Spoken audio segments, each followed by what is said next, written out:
ఓం శ్రీ సద్గురు చరణారవిందాభ్యాం నమః. ఓం శ్రీ గణేశ శారదా సద్గురు మంగళమూర్తిభ్యో నమః. ఓం నమో భగవతే వేదవ్యాసాయ నమః.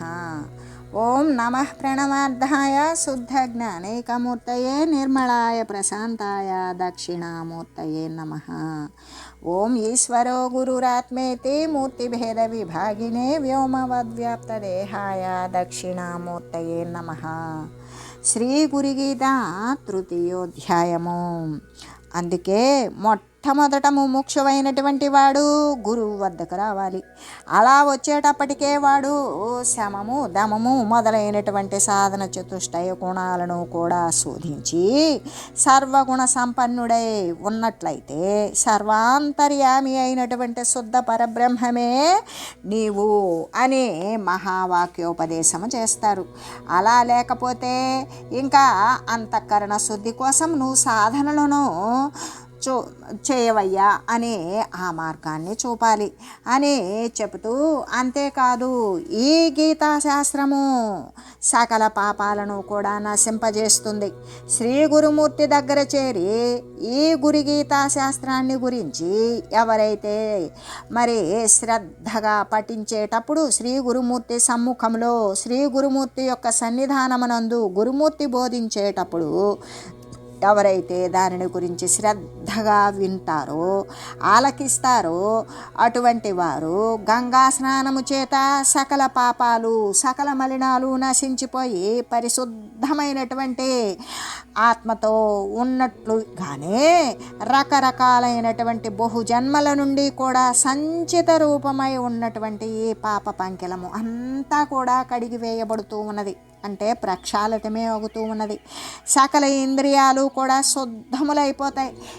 ఇక్కడ సకల ఇంద్రియాలు అన్నప్పుడు ఇంద్రియాలకు మూలమైనటువంటివి అంతరేంద్రియాలు. మనసు లేకుండా జ్ఞానేంద్రియాలు కానీ కర్మేంద్రియాలు కానీ మరి బుద్ధి లేకుండా పంచప్రాణ అంటే జ్ఞానేంద్రియాలు కానీ కర్మేంద్రియాలు కానీ పంచతన్మాత్రలు కానీ చిత్తము లేకుండా కానీ అహంకారము లేకుండా కానీ ఇవి ఏవి కూడా వాటంతటికి అవి స్వేచ్ఛగా అవి సంచరించలేవు. దీనికి అవి చొప్పించబడితేనే ఈ అంతఃకరణాలు మనోబుద్ధి చిత్తాహంకారాలు ఈ యొక్క ఇంద్రియాలలో చొప్పించబడినప్పుడు మాత్రమే అవి వాటిని కదిలింపజేస్తాయి అని చెబుతూ, అందుకే మొట్టమొదట సకలేంద్రియాలు కూడా శుద్ధములైపోతాయి అని చెప్పినప్పుడు ఈ సకల ఇంద్రియాలు శుద్ధములవుతాయి అంటే అంతఃకరణాలు శుద్ధమైతే సర్వేంద్రియాలు శుద్ధపడినట్లే. అంటే ఈ మనోబుద్ధి చిత్తాహంకారాలలో శుద్ధత్వము ఏర్పడుతూ ఉంటుంది. సంసారంలో తనకు సంభవించేటువంటి లాభ నష్టాలు, సంసారము అంటే శరీరాలను తెచ్చుకోవడం, శరీరాలు రాకపోకలు. శరీరం వచ్చిందా కొంతకాలం కొనసాగుతుంది, మరి కొంతకాలానికి పతనమైపోతుంది. ఆ విధంగా అంటే సంసారంలో తనకి వచ్చేటువంటి ఆటుపోట్లు, సుఖదుఖాలు, లాభ నష్టాలు ఇవన్నీ కూడా ఈ గురుగీతా శాస్త్రం గురువు యొక్క వాక్కు ద్వారా విన్నటువంటి వారికి పూర్తి స్థాయిలో నివారించబడతాయి. ఇంకా కూడా ఈ గురుగీతా శాస్త్రం యొక్క తత్వము అంటే శాశ్వత తత్వమే కదా, దానిని గురించి మనము ఎల్లప్పుడూ కూడా స్మరిస్తూ ఉండడం వలన సంసార విషయాల పట్ల ఆసక్తి నశించిపోతుంది. మళ్ళీ కూడా శరీరాల యొక్క రాకపోకల యొక్క ఉద్ధృతి అంటే అటువంటి తీవ్రతరమైనటువంటి వేగము అనేది నెమ్మదిస్తుంది. అలా నెమ్మదించినప్పుడు వాడు ఈ బాహ్య సంబంధమైనటువంటి విషయాల పట్ల ఆసక్తి నశించిన వాడే అవుతాడు. నశించినప్పుడు వాడికి జ్ఞానము అనేటువంటి మార్గం ఉపదేశింపబడుతుంది.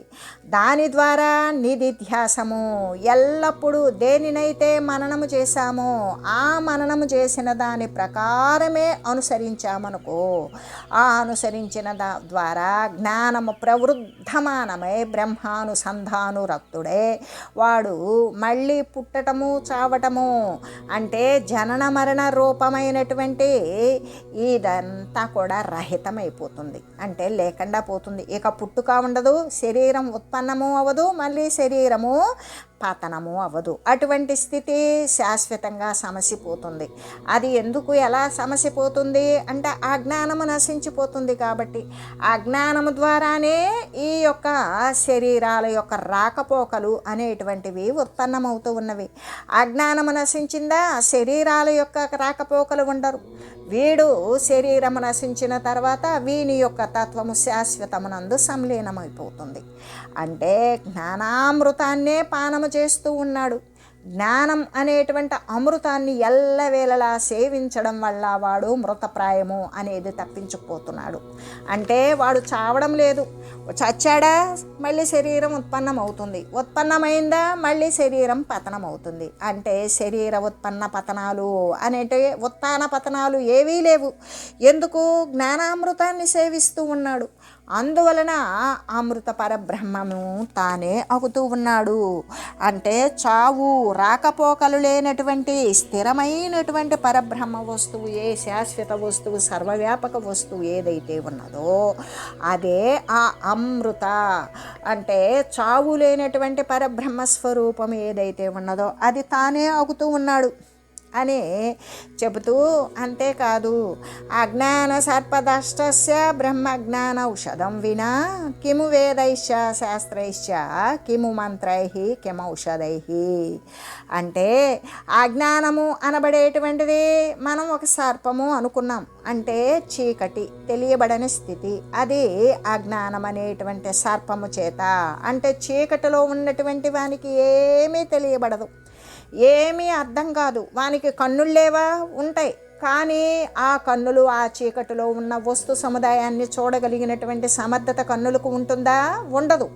ఎందుకు అంటే వానికి అక్కడ వెలుగు అనేటువంటిది లేదు కాబట్టి. అంటే అజ్ఞానం కూడా అటువంటిదే. వాడు ఒకటయ్యుంటే తాను ఒకటిగా పరిభ్రమిస్తూ ఉంటాడు. తాను సత్యవస్తువైన పరబ్రహ్మమే అయ్యుండి కూడా ఈ వచ్చిపోయే స్థితి కలిగినటువంటి, ఈ రాకపోకలు కలిగి అస్థిర వస్తుతతి అయినటువంటి ఈ లోక సంబంధమైన దేహం సత్యమని భావిస్తాడు. ఎందుకు అంటే అజ్ఞానముతో నిండిపోయి ఉన్నాడు కాబట్టి. అందుకే అజ్ఞానము అనేటువంటి సర్పము చేత, అజ్ఞానము ఒకవేళ పామే అయితే కనుక ఆ పాము చేత కరువబడినటువంటి వానికి, అంటే అజ్ఞానము చేత ఆవరింపబడినటువంటి వానికి ఈ గురుగీత బ్రహ్మ జ్ఞానామృతము పరమ ఔషధమే అవుతూ ఉన్నది. అంటే ఆ జ్ఞానాన్ని పటాపంచలు చేస్తుంది, చీకటిని ప్రకాశితంగా వెలుగులోకి మారుస్తుంది. వాడి అజ్ఞానం నశించిపోతుంది, అంధకారం అనేటువంటిది క్షయించిపోతుంది. వెలుగుతో నిండిపోయినటువంటి జ్ఞాన ప్రకాశంలాగానే ఎంత అజ్ఞానము చేత నిండబడినప్పటికీ కూడా ఆ అజ్ఞాన ఆవరణం అనేటువంటిది తీసివేయబడుతుంది. దేని ద్వారా? ఈ గురుగీత బ్రహ్మ జ్ఞానామృతము. అంటే ఈ గురుగీత అనేటువంటిది ఎటువంటిది? బ్రహ్మతత్వాన్ని, శాశ్వత తత్వాన్ని, సర్వవ్యాపక తత్వాన్ని తెలియజేసేటువంటి జ్ఞానామృతము. అది ఈ అజ్ఞాన ఆవరణలో ఉన్నటువంటి వానికి గొప్ప ఔషధంగా, అంటే ఆ వ్యాధిని నివారించేటువంటి గొప్ప ఔషధంగా పనిచేస్తుంది.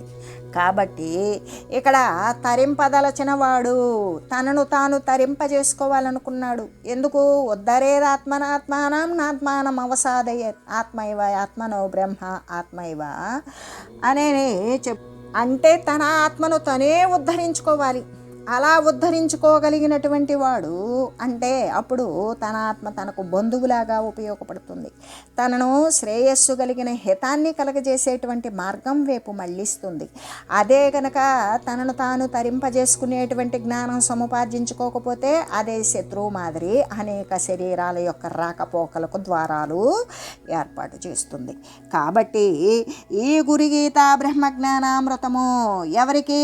అజ్ఞానము అనేటువంటి సర్పము చేత కరవబడినటువంటి వానికి పరమ ఔషధమే అవుతూ ఉన్నది. కరవబడినప్పటికీ కూడా, అంటే చీకటిలో ఉండిపోయినటువంటి వానికి కూడా మరి వెలుగు అనేటువంటి కాంతివంతమైనటువంటి ప్రకాశ మార్గము అనేది కనబడుతుంది. కాబట్టి ఎవడైతే తరించాలి అనుకుంటాడో, తనను తాను ఉద్ధరించుకోవాలి అనుకుంటాడో, తనను తాను మళ్ళీ సంసారము అనేటువంటి స్థితి నుండి లేవదీయాలి అనుకుంటాడో, ఈ సంసార సముద్రము అనేటువంటి ఆవల తీరాన్ని చేరాలి అనుకుంటాడో, పరబ్రహ్మానుసంధానం ద్వారా పరబ్రహ్మతత్వాన్ని పొందాలి అనుకుంటాడో అటువంటి వాడు ఈ యొక్క గురుగీతా శాస్త్రాన్ని చక్కగా వినాలి. విన్న దానిని మళ్ళీ మళ్ళీ కూడా స్మరణ గుర్తు చేసుకోవాలి. ఆ చేసుకున్న దాని ప్రకారం నిధిధ్యాసము ఆ విధంగానే ప్రవర్తిల్లాలి. అటువంటి ప్రవర్తనలను గావించినట్లయితే, అంటే శ్రవణము, మననము, నిధిధ్యాసనం అటువంటిది కనుక కావించినట్లయితే గురు పరబ్రహ్మమును సాక్షాత్కరించవలయును. అంటే పరమాత్మ స్వరూపుడైనటువంటి శ్రీ గురు పరబ్రహ్మమునందు పరమాత్మతత్వాన్ని పొందుతాడు. ఎందుకు?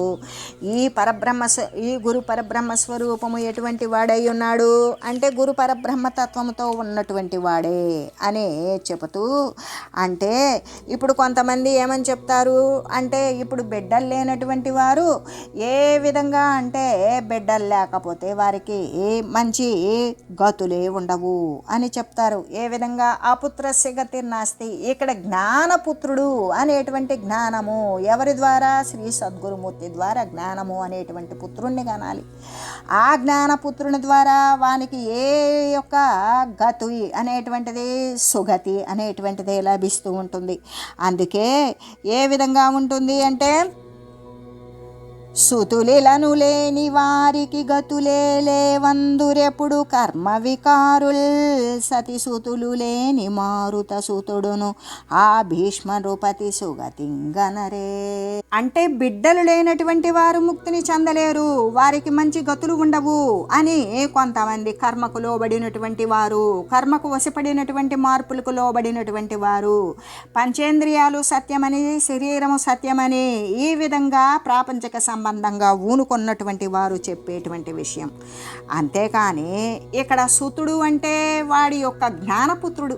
జ్ఞానము అనేటువంటిది వానికి ఉద్భవించిందా, వానికి జ్ఞానము అనేటువంటి కొడుకు పుట్టినట్లే. దాని ద్వారా వానికి సుగతి అనేటువంటిది చేకూరుతుంది. సుగతి అంటే తను పొందవలసినటువంటి మార్గంలో జ్ఞాన మార్గము అనేటువంటిది వాడు ఎంచుకొని గురుమూర్తి యొక్క సన్నిధానములో జ్ఞానోపదేశాన్ని పొంది జ్ఞాన మార్గంలో పయనించేటువంటి వాడు మంచి పుత్రుణ్ణి కన్నట్లే, వాడికి సుగతులు ప్రాప్తించినట్లే. అంతేకాని ఇక్కడ కొంతమంది చెప్పినట్లుగానే ఏ విధంగా సుతిలీలను లేని వారికి అంటే బిడ్డలు లేనటువంటి వారికి గతులే లేవందురెప్పుడు కర్మ వికారుల్, అపుత్రస్య గతిర్నాస్తి. అంటే బిడ్డలు పుత్రులు లేకపోతే నీకు పున్నామ నరకం తప్పదు అనే చెప్తారు. ఇక్కడ పున్నామ నరకమా పున్నామ స్వర్గమా అనేటువంటిది కాదు, వీడికి జ్ఞానపుత్రుడు అనేటువంటిది, జ్ఞానోదయం కలిగినప్పుడే వానికి జ్ఞానపుత్రుడు అనేది కలిగి ఉండడం. అంతేకాని ఇక్కడ సతీ భార్య కానీ బిడ్డలు కానీ లేనటువంటి మారుత సుతుడున్ ఆంజనేయ స్వామి ఉన్నాడు. ఆ హనుమంతునకు భార్య లేదు, బిడ్డ లేరు శాస్త్ర ప్రకారం అయితే. కానీ కొంతమంది కొన్ని కల్పిత వాటిల్లో సువచ్చల అని మరి కొడుకు ఉన్నాడని ఈ విధంగా చెప్తూ ఉంటారు. ఏదో మత్స్యవల్లభుడు అని ఇలాంటి కొడుకు ఉన్నారని ఇలా రకరకాలుగా చెప్తూ ఉంటారు. కానీ ధర్మశాస్త్ర ప్రకారం అయితే ఆంజనేయునికి హనుమంతునికి ఆ జన్మ బ్రహ్మచారి. ఆయనకి మరి జ్ఞానము ద్వారా శ్రీరామచంద్రుని యొక్క పాదాలపై ఉన్నటువంటి అఖండమైన ఘనతరమైన భక్తి విశేషాల ద్వారా ఆయన చిరజీవత్వము మరి ఈ ముక్తితత్వాన్ని కూడా పొంది ఉన్నాడు అనే కదా మనకి శాస్త్ర ప్రాధాన్యంలో ఉన్నటువంటి అంశం. అంతేకాదు ఆ భీష్మరాజు కూడా, భీష్ముడు ఏంటి, ఆయనకి పెళ్ళి లేదు, ఆయనకి బిడ్డలు లేరు, కానీ ఆయన కూడా జ్ఞాన మార్గాన్ని అభ్యాసం చేసి జ్ఞానమైనటువంటి జ్ఞానోద్ధతితోటి జగద్గురువు శ్రీకృష్ణ పరమాత్మ యొక్క కృపా కటాక్షము చేత ఆయన కూడా మోక్షస్థితిని పొందాడు అని చెబుతూ, అంటే ఇక్కడ కొంతమంది కర్మకు లోబడినటువంటి వారి మాటలను మనమంతా లక్ష్య పెట్టనవసరం లేదు. పెట్టకుండా మనం ఆ యొక్క అంటే ఎవరికి వారు జ్ఞానాన్ని అనుసరించినటువంటి వారు తనను తాను తరింపచేసుకోవలసినటువంటి మనసు ఉన్నటువంటి వాడే. ఆ మనసు ఉండి ప్రయత్నించినటువంటి ప్రతి ఒక్కడూ కూడా తరించిపోతాడు. దానికి పుత్రుడే అవసరం లేదు.